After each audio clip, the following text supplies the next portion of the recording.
Parents, community members, and teachers didn't mince words at a meeting about a children's book read in a third grade class that addresses homosexuality. Omar Currie brought in the book at Efland-Cheeks Elementary. Support and applaud teachers for their efforts to make sound instructional decisions. When a North Carolina third grader was being bullied, his teacher tried something outside the norm. Instead of punishment, he pulled out a book and read to his class. It's what he read, the book he read from, that has people choosing sides, and plenty of questions about exposing children that young to what some consider alternative lifestyles. Our guest is that teacher from Efland-Cheeks Elementary School in Efland, North Carolina, Omar Currie. Omar, thanks for being here today. Thank you for having me. My pleasure. Let's set the stage here. About 3 weeks ago, you were in class. You heard some of your students calling one of their male classmates gay and a woman. What did you do? Yeah, so the incident actually occurred while they were in PE. I dropped my kids off at specials like I normally do every single day, and I came and to pick them up, and there were two students who were crying. One student was the male student who was being bullied, and he said that his peers were calling him a woman and a girl, and that they had used the word gay in a way that hurt his feelings. And then there was another girl in my classroom who was also crying, and I asked her why she was crying, and she said that she explained to them, well, we don't do that in Mr. Curry's class, and they proceeded to yell at her as well, and that made her upset. Now, had you had any sort of instances like this before? I mean, these are third grade kids, and let's face it, third grade kids are always screaming something at each other. Yeah, sure. So we've had some issues. We had an issue around with the same kid back in the fall. But I mean, third grade is full of what we call girl drama. Most teachers do, and I have addressed that girl drama the same exact way by reading a book. So here we go. You then, the next day, apparently, if I'm correct, the next day, you got the book. Same day. Same day, actually. Okay. King and King is the book you got. It's a children's fable by Linda DeHaan. Features a same-sex romance. And by the way, this book was the subject of a federal lawsuit in 2006 that was later dismissed because we had parents in Massachusetts sued a school and a teacher who read the book aloud in class. So you pulled this out and you read this to them. Why this book? Yeah, so we happened to be working on fact strip fairy tales within our reading block, and when I decided that I was going to address the issue without actually going the punishment route, King and King was the book that came to mind. We read King and King while I was in undergrad, so I had been exposed to the book there. What about the parents? Because I will bet that there was something in the back of your mind that said, I think this is the right thing to do, this is necessary, I'm going to teach these kids. But let's be honest, this is still North Carolina, and I'll bet you had to know that there were some parents who were not going to be thrilled with this.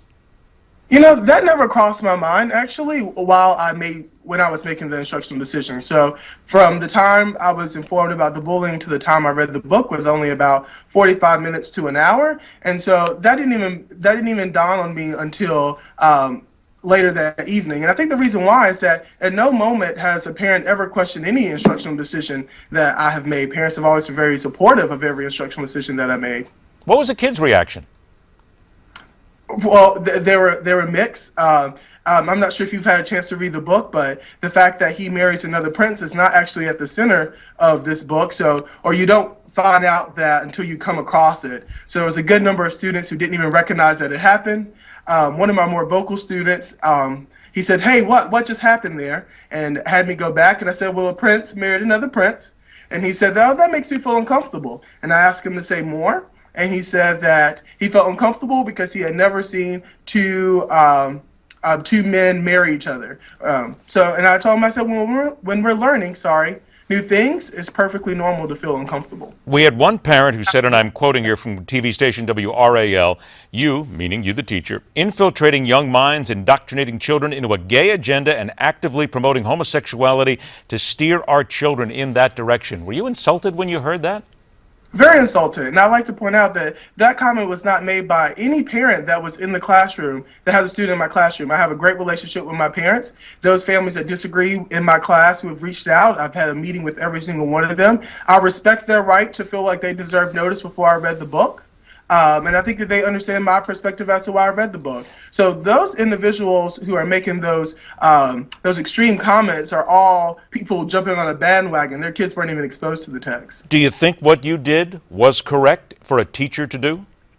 I think so. I think the telling moment of that was the kid who was being bullied. He hasn't been bullied since, and he was so happy that I read the book that he shared that with a reading specialist at our school. And I think that that's very powerful. Books are powerful tools, and I think that it's important that in my classroom, my students feel safe. I think he feels safe, and I have not had any kids have an issue or come to me since then with a bullying issue of this sort. Got about 60 seconds left. Have there been any repercussions from the school board, the school system? Have you considered resigning? What's happened?